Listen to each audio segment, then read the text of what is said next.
Welcome, everyone, to the Advanced Sports Analytics Podcast. It is Tuesday, April 6th. We're doing a doubleheader live show. We're going to do a little PGA and a little MLB focused on the SuperDraft slate. I'm here with Stewart Gibson at ASA. Stewart, how's it going today? Going all right. Got a busy week ahead with Masters starting on Thursday, first full week of MLB, NBA, putting along as usual. Actually, it's been pretty, we're kind of descending into that stretch of the NBA season where some teams have stopped trying. Players are sitting for no apparent reason with, little indicator that they're doing so until the hour before lock. So, trying to stay above water on kind of all these different things. NBA is abusive, I have to say, as a fantasy sport. It is not kind. It's truth. But I'm actually real fired up about MLB this year. I don't know about you. Yeah, definitely. We had kind of a weird year last year. Saw New York Mets and Washington already get postponed a bit, so certainly not going to be a totally normal year, it would appear, but hopefully a little more stable than last year. And I think it's going to be fun and great to have golf back in full. We got a little bit of it last year, but going to be awesome to have kind of the full major slate starting off really with the Masters. Yeah, but guys at MLB, they're getting COVID shots and stuff, so you would think that all this would be over soon. We'll have to see. Yeah, I'm not super getting shots right now, and I don't know. I believe that we'll have a largely vaccinated league fairly quickly. Yeah, that would be great, and hopefully some of these early hiccups will be short-lived. So let's dive into a little Masters. It's 6 months from our last Masters. I get really fired up about these weekends. SuperDraft is having one of their bigger contests. They've got 10K for first. We need to dive in because our optimizer, which has amazing results across all the sports at SuperDraft, is suggesting a lineup which is different than the rest of DFS toutdom. So we need to dive into why that might be true.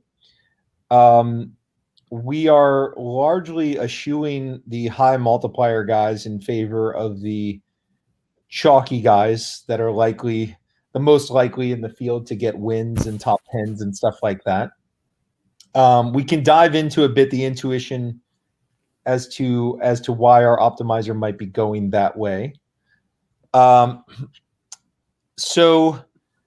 SuperDraft scoring. Why don't you go through what is somewhat different about SuperDraft scoring as opposed to, say, scoring on DraftKings or FanDuel?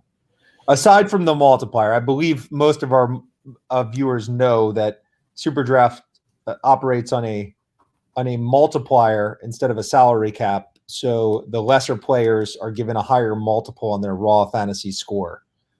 But in terms of raw fantasy score calculation, what are some important ways where SuperDraft differs from DraftKings and FanDuel? Yeah, so towards the end we can, talking about what the multiplier is redundant at this point, but I do think it's worth noting some of the implications of that we can touch on at the end.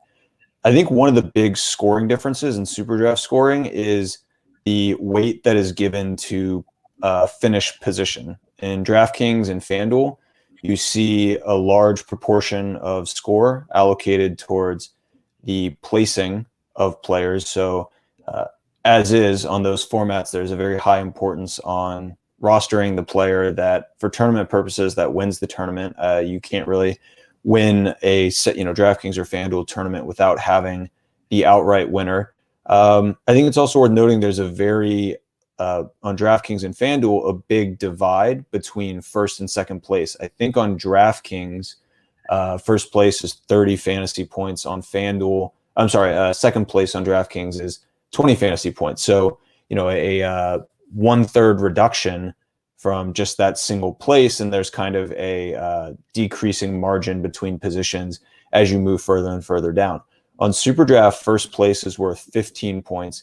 Second place 13 points, third place 11. So as is just the scoring scheme in general, I think there's less importance on rostering players that have high win equity and more importance on getting players that are going to be productive scorers and productive scorers at their multiplier.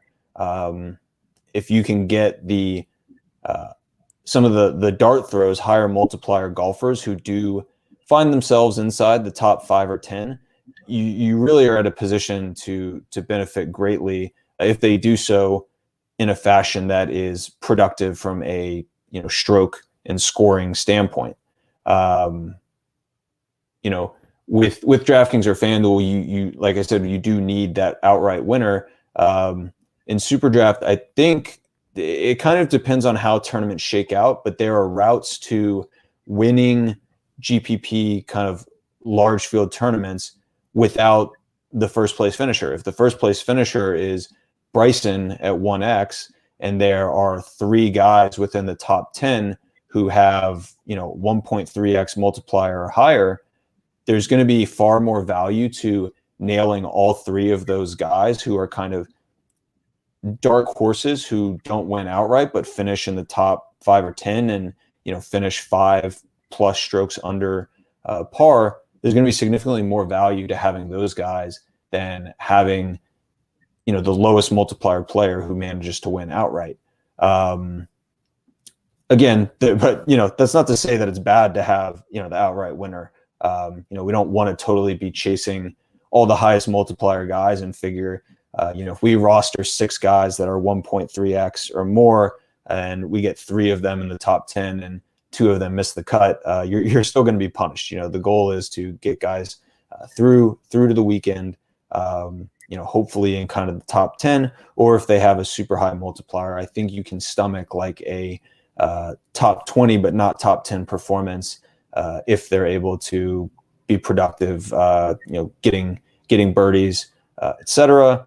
I think also it's slightly more nuanced, but the scoring for holes, I guess, is directly proportionate to the outcome. So a birdie is worth 2 points, par is worth 1, bogey worth -1. The fantasy scoring is kind of directly proportional to more or less par, where par is kind of 1 point even, and then shooting a single hole under par is worth +1 point off of that, and then the bogey is worth -1 point. So that's a I massive think difference relative to DraftKings, where guys like Molinari who just go par, they're extremely disadvantaged by DraftKings scoring, which rewards volatility. Right. And yeah, this setup where par is, it's not directly proportional in the sense that consistency is extremely well rewarded. Par is better than birdie bogey, because par gives you 2 points and birdie bogey gives you 2 - 1 or 1. So that's like in DraftKings, bogey birdie is way better than par, and in SuperDraft, par is way better than birdie bogey. Right. Yeah. The pars and bogeys net each other out. So DraftKings, it's +half, -1, or -half for par bogey, respectively. So those two net each other out in both formats. However, like you mentioned, birdie is worth 6 times the value of a par and worth 6 times the, I guess, cost of a bogey. In SuperDraft, it's 2x. So I mean, just a massive differential, where, like you said, there is increased value in guys who are able to just put up a bunch of pars. In DraftKings, there is, I think, added value to some of these guys who can string together birdies but are also going to lose shots for you. the multiplier from an eagle versus a birdie is just a flat 2x, whereas on DraftKings it is slightly more than 2x. So 8 points for an eagle on DraftKings compared to 3 for birdie. So what is that? 2 2/3. SuperDraft 4 and 2 for eagle, birdie, respectively. So yeah, all things to keep in mind. I think SuperDraft format rewards consistency. It is less rewarding of excellence, I guess, in the way that like DraftKings is. And of course, in all formats, getting guys through to the weekend is tantamount. I think even more so in SuperDraft, where a premium is placed on scoring. You're okay with having deeper multiplier guys who you can get through to the weekend, even if they don't finish in the top 10. If they're making it through to the weekend, they can be super valuable. So yeah, I think something to keep in mind as people are filling out their rosters. There are streak bonuses on SuperDraft, so three birdies in a row. I believe, if I'm not mistaken, you correct me on this. I believe that on DraftKings, it's a streak bonus of 3+ birdies in a row, and then on SuperDraft, it's simply 3+ birdies in the round. Am I wrong about that? It's quite confusing. The way I have observed the scoring weekend to weekend, I believe it's 3-stroke. You believe it's 3 straight? Yeah, 3 straight. The verbiage is pretty confusing on the site. They say 3+ birdies. In my observations over the weekend, I believe it is a streak bonus, not 3+ birdies the way they have. I think DraftKings does not have a, FanDuel, I believe, has the 5 or more birdies in a round bonus. DraftKings has nothing like that. I think the streak and bonus rewards are more in line with DraftKings. They reward bogey-free rounds. They reward a 3 birdie streak. They don't have any sort of hole-in-one bonus or any sort of all 4 rounds under 70 strokes. That has been my observation week to week, I believe. All right, so we need to jump into it. I have some macro observations that I want to make about the Masters, and then I want to jump into really the most important conceptual argument, which is, should we be biased towards low multiplier guys or should we be biased towards high multiplier guys? We need to dig into that. Yeah. Obviously, people are new to SuperDraft, and to be honest, we're all learning as we go along, and these are things that need to be debated. We'll cover optimal strategy for tournaments and optimal strategy for cash games. So to go over some macro considerations, we had Dustin Johnson sort of break scoring records in November. I can't speak to the details of why the course plays so well end of season versus beginning of season, but consensus is that it's much easier in November.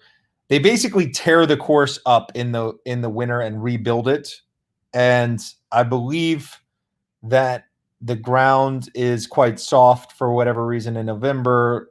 Great scoring conditions, and then in April, when it's traditionally played, it's firm ground, fast greens, fast everything, and the winning scores tend to be around 10 to 14 under, in that range. And this week is thought to be sort of an average week.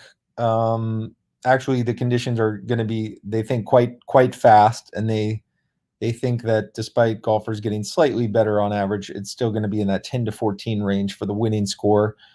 Dustin, having just won in November, is the favorite. He is a 9.5 to 1 favorite to win, but you've got a lot of guys that are right in the mix. I'm counting in terms of big free odds an incredible 15 players that are 50 to 1 or shorter to win.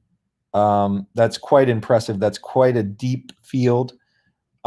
Should be a really, really fun fantasy event. If you're just reeling off the top 5, we've got Dustin, then Bryson, then JT, then Rahm, then Spieth. Spieth is a 14-1 dog, and then there's a little bit of a jump to Rory, who's 20-1.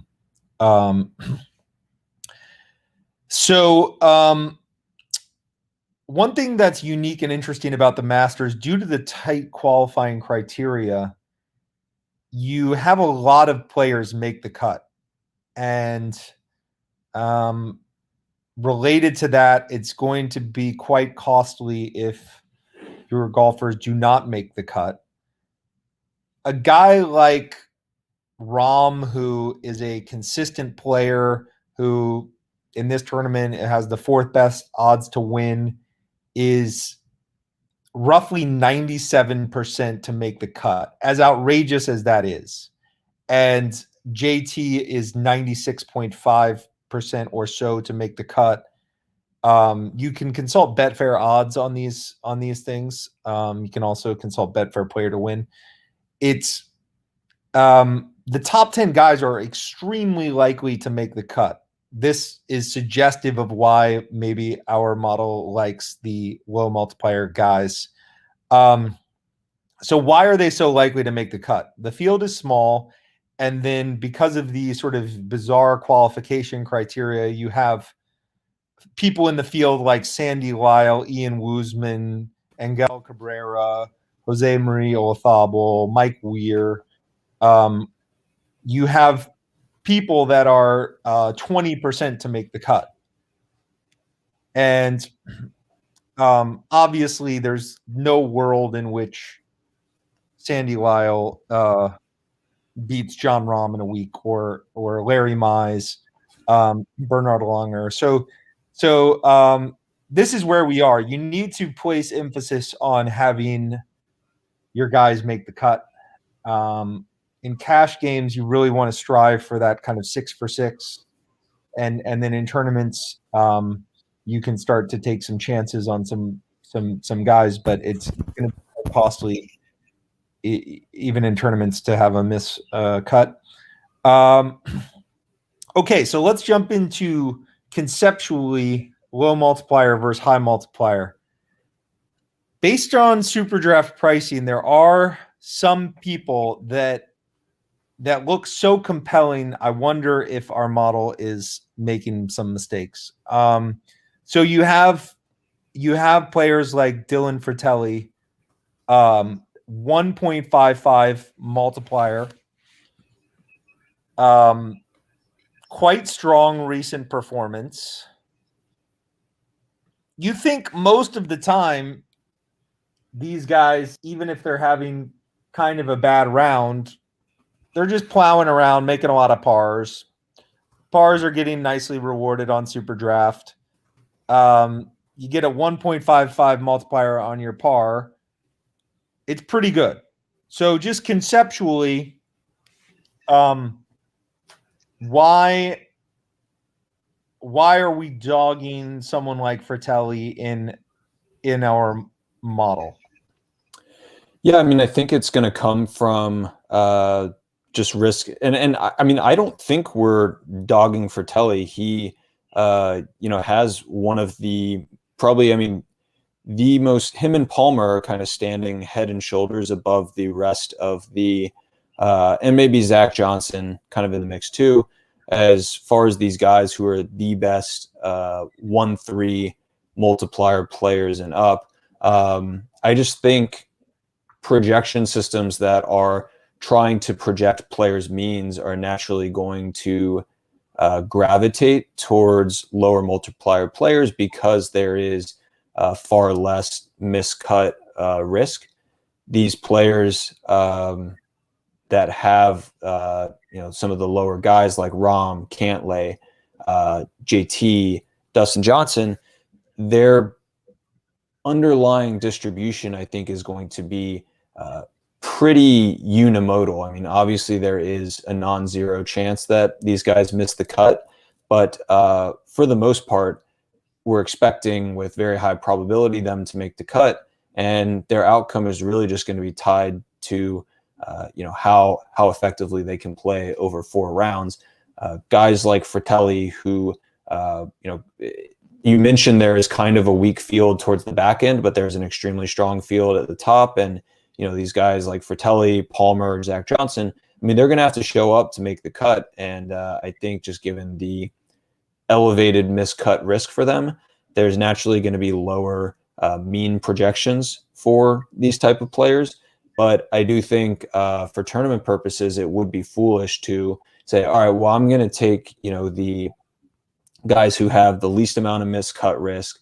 I'm not going to play the 1x guys because I do want some multiplier, but I'm just going to roster, Cantlay and Rom, and Spieth is going to be super popular and is at a good, healthy 1.2 multiplier. I'm just going to play Spieth at 1.2 and then a bunch of guys who are lower than 1.2x.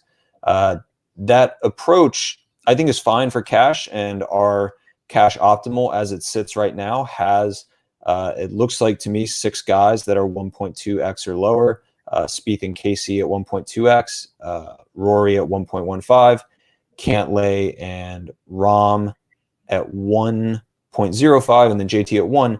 Like, I think that's a fine approach for cash game purposes because you do have, I think, high probability of getting 6 of 6 through. For that lineup that I just outlined to win a tournament, you would need, many of the low or higher multiplier players to miss the cut. You would need the few people that do roster those players. Not few, because it's not that these low multiplier or high multiplier guys rather are unpopular, but you would need people who do roster those to kind of miss on some other picks. And you would need like all 6 of these guys to finish within the top, 10. And you would need the remaining 4 players in the top 10 to all be kind of low multiplier players. And, I think Augusta is a difficult course that is going to reward good golfers, but, golf is a, medium to high variance DFS sport. And I think there are naturally going to be guys in the 1.2 plus, multiplier tier that do find, at least 1 or 2 of those guys that do find their way into the top 10, potentially even one that finds their way into the top 5. And missing out on, a 1.3x guy in the top 5 will prevent you from winning a GPP, probably more so than missing out on 1x Justin Thomas, who wins the tournament. So I do think for cash purposes, while it is okay to, optimize towards make cut probability with, consideration for the multiplier effect, for tournament purposes, I do think it's going to be important to try to find lower priced, but I guess higher multiplier players who do have the ability to put up a top 10 finish or a top 15 finish, top 20. So I don't know. I think we're pegging Fratelli as one of those guys who clearly has, more likelihood than most guys at his price point to make it inside kind of that top 10, top 15 golfers. And post a pretty productive scoring weekend. But mean projections will typically favor some of these lower multiplier guys who just inherently have low miscut risk. I like it. And one thing that players might do, fantasy players might do, when you look at our optimizer, you can sort of see some details regarding our projection, and you can also see our estimates of their finish probabilities. You can take a look at that and decide if you, for whatever reason, disagree with our projections. You can make some bumps here or there in your lineups. So Stuart, in terms of cash, we sort of stand by our optimals, and we like to basically lean towards the best golfers in the world at low multiples. In terms of tournaments, we prefer an approach that has some chance taking on high multiplier players. We've mentioned some of our favorite high multiplier players, people like Fratelli and Ryan Palmer. So if someone is mass multi-entering and they're looking to make multiple tournament lineups, and they want all of these lineups to have massive upside. What are some rules or some things they might do in the optimizer to generate some upside?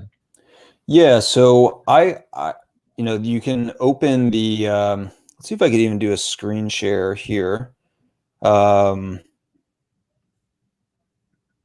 Maybe to share our optimizer so that people can get a sense of kind of how it works.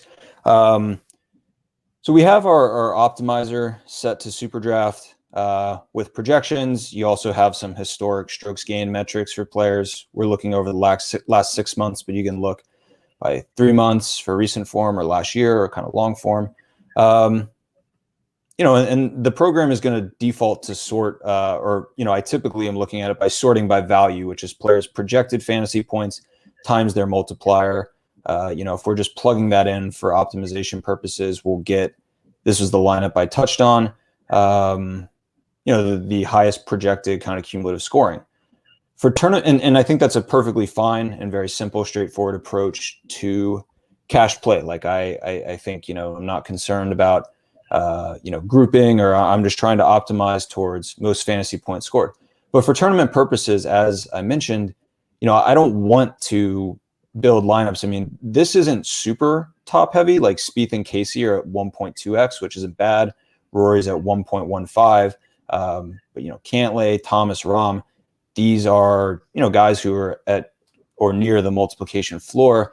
And for upside purposes, I don't really want to build lineups that are so condensed towards these super low multiplier guys. So one thing I do the same thing for basketball as well. When I don't want to, I don't want to build tournament lineups that have too much low multiplier, therefore low upside players. So I'll just sort on this salary column and setting groups and rules. I like turning up bounce a little bit to just get some variance in there. And I'll set rules like I do not want to play of Thomas, DeChambeau, Johnson, Cantlay. So all these guys that are 1.05x or more.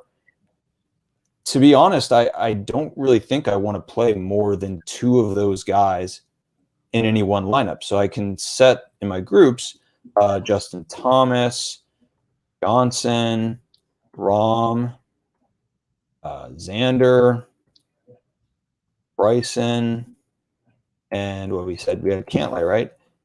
I don't want any more than 2 of those guys in any single lineup. And now I can generate 20 lineups that are diversified via the bounce feature and also preventing me from having too many super low multiplier guys. So looking at this top lineup, you can see that those have some of our preferred plays jumping in, and then some of our secondary high multiplier plays like a Robert Streb or something just jumping in straight away. Yep. But even looking at this top lineup here, it is removing these 1.05 or lower guys and just filling it with Hovland is 1.15. I mean, that's really the difference. It looks like it's subbed out Thomas for Hovland. Even now, I've got 2 guys at 1.05 or lower, 2 guys at 1.15 or lower, and then 2 guys at 1.2. To me, that still feels pretty tight. So I might create a secondary rule that says prevent no more, or don't allow lineups that have any more than looking at this tier of players that are 1.2 or X, I'm not going to go in and manually type all these guys in because I think wouldn't be the greatest use of time. But what I will do is put in these maybe I'll allow more 1.2 guys, but at 1.15 and lower, including these 1.1x and 1.05x guys, I'll say give me less than or equal to 3 guys in the 1.15x or lower tier. That way I am, I don't know, maybe it's hard to say. I mean, this is where kind of some subjectivity comes into there. So with that build, I could take, 2 guys of this top tier of golfers and then 1 player in 1.15 or 1.1x, or you do open yourself up to the optionality of having 3 guys at 1.15 and 0 guys, that are 1.05 or less. I don't necessarily want the rule of, well, give me exactly 2 players from 1 to 1.1, and give me exactly 2 players from 1.15 to 2, and then exactly 2 players that are like 1.25 or more. To me, that feels like kind of restrictive. So I'm fine to kind of be additive, I guess, if that makes sense, as far as my groups. And that's kind of one way I choose to build lineups for tournament purposes. You could also do some rule, if you're building, I don't know, like 10 lineups or so, you could maybe hunt down some of your favorite value plays in the 1.3 or more category. So like Fratelli, Streb, sure, we'll take Matt Wallace, we'll take Zach Johnson. Give me one of Carlos Ortiz, give me one of Westwood. I'll exclude Westwood, but if I'm building like 5 lineups and want all of my lineups to have one of these guys: Fratelli, Streb, Wallace, Johnson, or Ortiz. Wallace, Streb, Ortiz, or Zach Johnson, I think was the last one. Say, give me at least one of these guys for 10 lineups, and I want all my lineups to have no more than 2 of these top tier golfers, and give me at least one player that I'm taking a shot on, and we're going to have lineups that have, these guys like Fratelli, Streb, etc. Then, of course, you can go to the exposure tab to just kind of keep tabs on, how you are allocating your player pool. So a lot of Spieth, a lot of Cantlay, but then, decent chunks of guys like Fratelli in 30% of lineups, Streb, Palmer, who we didn't even actually put in that list, but I think would have been a good guy to add to that list, Ortiz, stuff like that, I think is a good way to build diversified lineups that have some upside. And you can also put in rules like this for ownership. If you, I figure Spieth will be very popular. I figure Rahm will be very popular. If I can only stomach ownership of one of these kind of top tier guys, say never build a lineup that has both Spieth and Rahm in it. I can only have one of those high ownership guys. These are how you can kind of plug in some rules into the optimizer to get lineups that have the distribution and kind of upside profile that is necessary for tournaments. For cash game purposes, I typically just go with the optimal. I try to do maybe some kind of custom finagling of projections to incorporate some other data sources, but for the most part, just optimizing towards fantasy points, not too concerned about taking shots on upside guys or avoiding too many guys with, a low ceiling due to their multiplier. Well, I would like to add that my Palmer might be my favorite among the punt plays. He has a great multiplier, and he has the highest player to win among that group, and he is a very consistent golfer, which is a good thing in this scoring system. And conceptually, the way you're building, it fits the way that I like to build, which is, let's say you were hand building. A reasonable way to do it is to think about, okay, I want to build this lineup conditional on Rory winning the tournament. And then I want to build this lineup conditional on JT winning the tournament. And so when you start thinking in that way, you don't have, say, the top 4 player to win guys in the same lineup, because obviously if JT wins, then DJ can't. And so, and you start kind of having it the right way. So the way you're doing it in the optimizer is essentially saying, when you're putting 2 of the top guys in there, that one of these guys is going to win, and I hope the other one comes in the top 5, and then the rest of the guys have good weeks, and that will have your lineup coming out on top. All right, so I think that's a solid discussion on the Masters. We also intend to tackle MLB tonight, so why don't we get on that?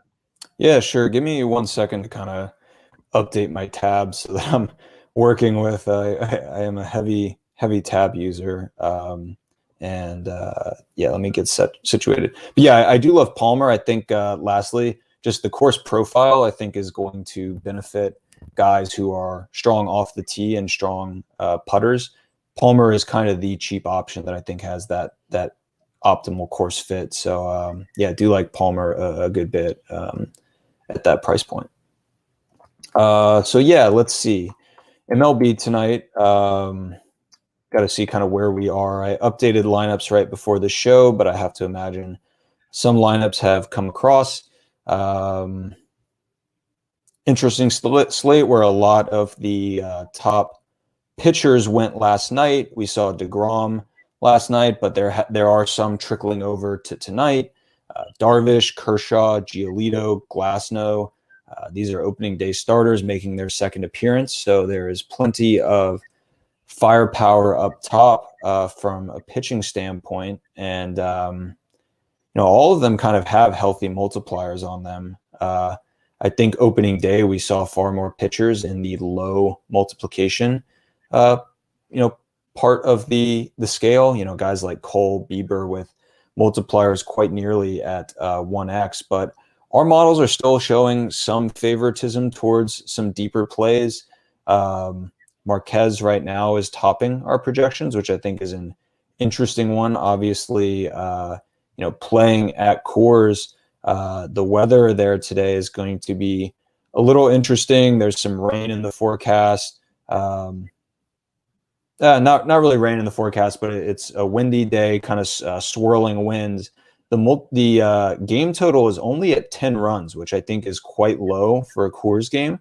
So, Vegas suggests some optimism around, a guy like Marquez, even though he is playing at kind of the concerning Coors Field. So I think at 1.6x, he is a guy worth considering. I don't know. I feel like Coors always introduces kind of elevated variance, but Marquez is a kind of typically low variance pitcher. So I'm not sure kind of what to expect. I think I see Marquez as kind of a low variance play even at Coors. I don't know. What do you think? I mean, I typically don't like endorsing pitchers at Coors Field, but given kind of expected low run total, do you think a guy like Marquez at Coors is potentially in play? So I think this is a situation we're going to have to pay close attention to analytically. I will give a couple data points. So I've noticed that the top DFS players have been playing Coors pitchers in spots they never would have before. And you put that data point together with, for instance, the low run total tonight, and it's suggestive of the fact that perhaps the ball changes that Major League Baseball talked about before this season has somehow affected Coors Field more than any other place. I mean, it makes sense. Like somehow the ball changes coupled with the atmospheric conditions in Coors could have changed Coors more than other places. I mean, for the league as a whole, we are going to have to wait and see how these ball changes affect scoring and home runs and strikeouts and all the things we care about in terms of Colorado specific. You want to be the person making adjustments more quickly. And so if you start noticing more of these things happening, like the very top DFS guys playing these pitchers more and these run totals staying lower than they would have been in years past, you might go ahead and make that adjustment that there's something that's happened with the balls that have changed the realities of Coors Field. So this right now, this is speculative. Like we don't know, but it's something to keep an eye on, and strikes me as the type of spot where I would just want to go ahead and play Marquez. He's a good play if nothing has changed, and he's a great play if something has changed. Yep. Well, our projections are certainly in favor of Marquez. I think our preferred kind of 2x high multiplier guys are, very interesting in that they are two completely different pitchers, really only united by the fact that they have, the highest multiplier available associated with their name. We have Martin Perez for Boston going up against Tampa, a exceptionally low, not exceptionally low, but a relatively low game total given Perez's pitching, who I think is a somewhat gettable pitcher. He is a guy who doesn't really have a high kind of upside fantasy profile. He doesn't miss a whole lot of bats. Only has a whiff rate over the last 2 years of under 20%, which I think is quite low, really allowing in-play contact rates up over 40%, exceptionally high, but he doesn't give up great contact. Only a 6% barrel rate allowed over the last 2 years. So to me, I don't know. It's not really an ideal fantasy profile for a tournament. For tournament purposes, you would just need him to go very deep into the game. I do think Tampa Bay is an offense that will yield more strikeouts than most offenses. But still, Perez is not a guy who is known for racking up strikeouts. He is more a guy who is going to control contact and prevent run scoring, which I don't know, isn't kind of the ideal build for a high upside fantasy pitcher. We have him projected slightly ahead of Freddie Peralta, who is the complete opposite. I mean, he is, I think, one of the more implosive pitchers on the slate tonight. He can not find the strike zone. I think that's really the big thing for him is he can miss the strike zone. He can get tuned up when people are putting the bat on the ball for him or against him. But he has, one of the best kind of miss bat stuff of any pitchers on the slate. I mean, he's allowing in-play contact over the past couple of years of less than 30% compared to, like I said, 40% for Perez. So he is a guy that can get tuned up. There's potential for him to only throw, 2 or 3 innings and yield 6 runs. But if he can, stay within himself, command the strike zone, the guy can bring it. He's got great stuff and could rack up. We saw some games for him last year where he would go 6 strong and, strike out like 10 guys. He does have phenomenal upside as is. And then you factor in the 2x multiplier on him. I think there are a few pitchers on tonight's slate that are more boom or bust than Peralta. I would probably avoid him in cash, but for tournament purposes, I think he makes for a fine tournament play just given his upside. I like it. What about some of the chalkier pitchers? Who's standing out for you? I think Giolito would be the guy to target. He's got a little better multiplier than Darvish and Kershaw, and I think he's just got a little better of a fantasy profile than certainly Kershaw at this point in his career. I think Kershaw is kind of transitioning more towards a controlling contact type pitcher. Still has some kind of good strikeout stuff, but for the most part, Darvish and Giolito are standing out as guys who can really pile on strikeouts while also controlling,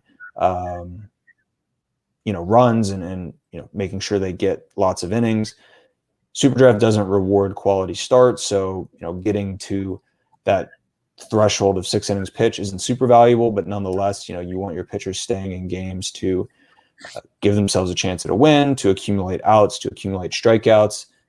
SuperDraft rewards ground ball double plays, so I don't know. I still think you want pitchers who don't allow base runners, but is one saving grace. But yeah, Giolito I think has kind of the best combination of swing and miss stuff and also the ability to do damage control, and he's at kind of the higher multiplier of that trio of guys, Kershaw, Darvish, and himself.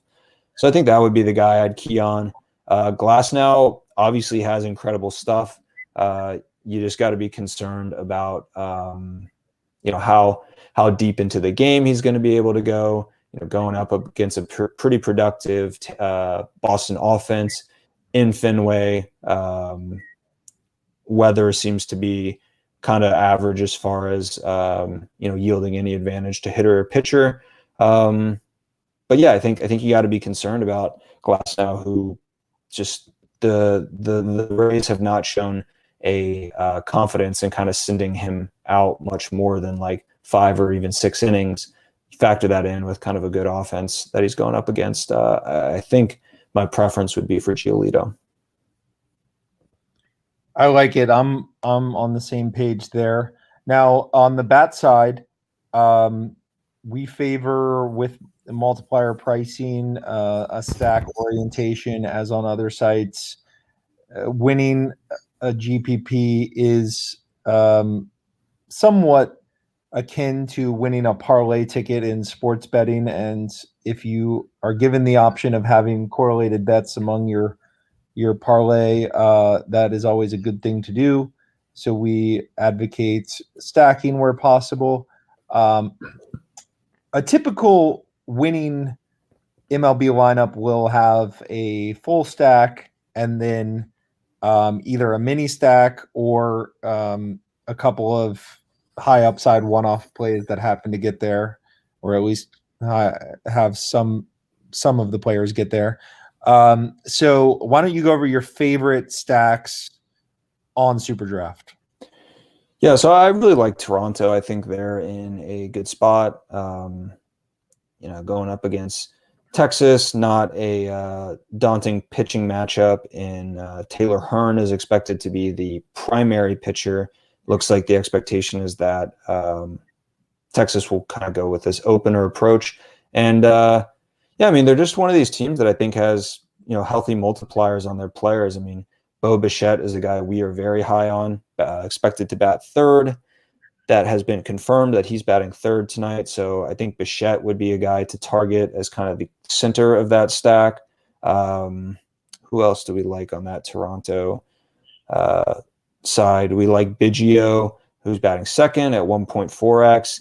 Kind of surprising that they give Bichette, 1.6, Biggio down at 1.4. I do know Biggio's been off to a pretty hot start. Alejandro Kirk at 2x is kind of a deeper play who's batting ninth. He doesn't figure to get quite as many at bats, but I think is has the ability to be a productive hitter. Could be in consideration for kind of a wraparound type stack. I do expect Toronto to be quite popular. Going a 4-player stack like Kirk 9 and then Simeon, Biggio, Bichette 1 through 3 makes a ton of sense. You could also just keep it super conventional and just go 1 through 4. We've got a pretty strong projection on Teoscar, who's batting fourth. He's at 1.3x, so he's got the lowest. I'm sorry, Simeon has the lowest multiplier of the group at 1.25. Teoscar at 1.3. So you can go a number of different ways. I think Grichuk at 1.5x, batting eighth, is also a candidate for a wraparound type stack where you go 8, 1, 2, 3. Or 8, 1, 2, 4 or something like that. Gurriel, I think there's just a lot of different ways you can go with this Toronto stack. And I think they're a very intriguing stack. Wouldn't want to play them against Marquez, but I think going with some Arizona guys makes a lot of sense. Like Josh Rojas batting leadoff for Arizona and at the full 2x multiplier. He has not been great so far this season, but is a reasonably valued prospect. He was the key piece of the Zach Greinke trade a couple years ago between Houston and Arizona. So like Rojas a good bit leading off, and just for to step back, away from stacks for cash game purposes, we can't overemphasize the importance of batting order. For cash game purposes, there's really not a whole lot of value to rostering some of these hitters that are batting towards the bottom of their batting lineup. An at bat is a always plus EV opportunity for every player, and obviously the guys batting towards the top of the order are likely to generate more fantasy points per at bat or per plate appearance. That's why they're listed towards the top of the order. But there's just a descending frequency at which players are expected to get at bats as you move down the batting order. So a guy batting leadoff versus a guy batting ninth, I think there's just a big margin between how many plate appearances you can expect. It's not, I mean, it's not big in that it's multiple plate appearances, but an extra half plate appearance that you can project for a hitter is not inconsequential when all of these plate appearances are plus EV. There's no way for a hitter to lose fantasy points from a plate appearance. So can't underestimate that enough for people that are kind of getting started on SuperDraft. Our projections are going to skew heavily towards high multiplier players that are at the top of their batting order. So guys like Rojas, guys like Garrett Hampson, who's batting second for Colorado tonight. A guy like Bo Bichette, who is at 1.6x, an exceptional hitter, and is batting third for his Toronto offense. Tapia, Isaiah Kiner-Falefa batting. These guys are both batting leadoff for their teams. So, do you think that's something to note for cash game purposes? But yeah, so what do you think? I mean, Toronto is, for me, kind of clearly the stack that I'm going to want to target, and probably most of my builds will incorporate. Are there other stacks that you're looking at and particularly interested in? Well, I think tonight is a night where you have sort of medium field tournaments. So you don't really need to get the perfect stack. You can, I think, just choose among the stacks that have good spots and have some pop. So I think the Mets, although they're not amazing from a multiplier basis, are a good way to go. I think having some Colorado bats in a stack with Marquez is a good way to go. I think Chicago bats are a good way to go. I think having some assorted stacks among the teams that are somewhat likely to get there, which are basically San Diego and the Dodgers, every night, those are stacks that might get there. Toronto we view as the best stack. Colorado is a stack that could get there, and then the Mets and the Cubs. Those would essentially round out my favorites. Got it. Yeah, that makes sense. Well, yeah, great. I mean, I think this is a good kind of dive into PGA for the week and MLB, and yeah, I encourage you guys to check out some of those contests on SuperDraft. They've got, I think, nicely sized contests. These kind of medium to large, contest pools where I think you have, I think good kind of win probability. Like these huge tournaments that other sites run, you really have to play a lot of a lot of days to realize kind of your expectation. I think SuperDraft with that medium size maybe has a little quicker kind of realization turnaround for some of their tournaments. All right, well, good stuff. We'll be on later this week with a couple pods, and we'll be back next week. Most importantly, great luck in the Masters. This is going to be a fun weekend. Yeah, definitely looking forward to it. Same to you, same to our listeners. Chat with you guys later.